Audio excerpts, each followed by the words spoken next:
Hi, I'm Victoria Laughlin. Today I'd like to share with you an inspiring story about a young mother's most difficult journey to independence. She seems like your typical average woman. She's a graduate, a mother of two with hopes and dreams to becoming a Native Studies teacher. Her family and friends describe her as very strong, fun, loving, and an outgoing, joyful young lady. And that's not all.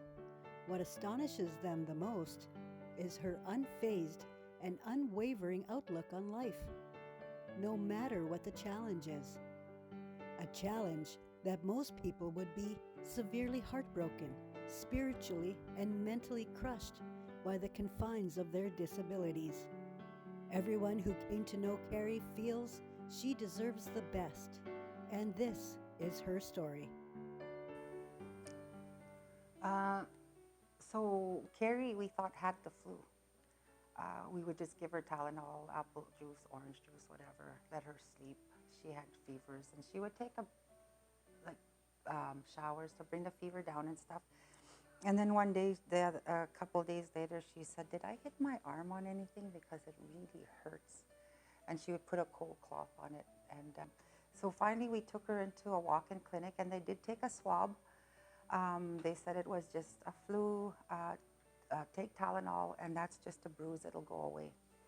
And I said, "That's enough now, you're going to the hospital." So I took her to Victoria Hospital, and she went in by herself walking. That's the last time I saw her walk. So I get to the hospital, and they're putting all these tubes in her neck and stuff like that. And I asked, "What's going on?" I thought this was just a flu. They said, "No, Mrs. Kirkness, your daughter has," and they were using high medical language. And I go, "Well, what is that?" And they said, "Flesh-eating disease." And the doctor was saying, "Hurry, hurry, you have no time. There's a team of surgeons waiting for her at HSC. I was still good till we got to Health Science Center. And then that's when the surgeon came up to me with a piece of paper and said I had to sign it because we might have to amputate. Sorry. And I said, "You are? Or you maybe?" He said, "No, we are." So that's when I finally freaked out, I guess. And I wanted my parents with me. So that's when we said the Lord's Prayer, and then within about 5 minutes we were going straight to surgery. And that's all I remember. Having my family there with me really helped. I was never alone. Every night I had somebody beside me sleeping. And of course my sons, they helped a lot too. Going to university for Native Studies, and then this happened. So I still plan to do it though. Okay, let's say if my baby gets hurt, I can't run up to him and grab him. My parents or my siblings do that, and then they bring him to me, and that's when I could comfort him. So I went in the ambulance with her, and we were talking. I couldn't even comprehend how sick my daughter was, because we were talking like normal, and I said, "Care Bear, how you doing?" She goes, "I'm good." She was in the back of the ambulance, and I said, "Good, I just want you to know you're not alone, I'm with you."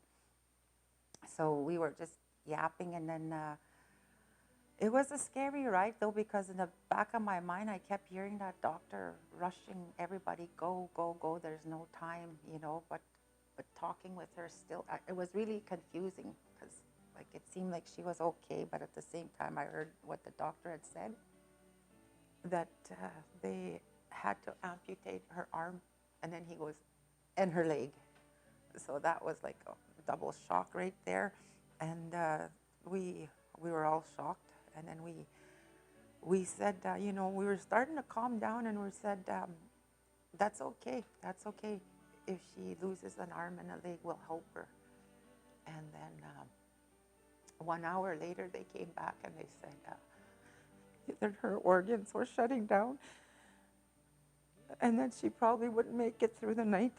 and they had to put dialysis machines on her, life support machines on her, and she was just,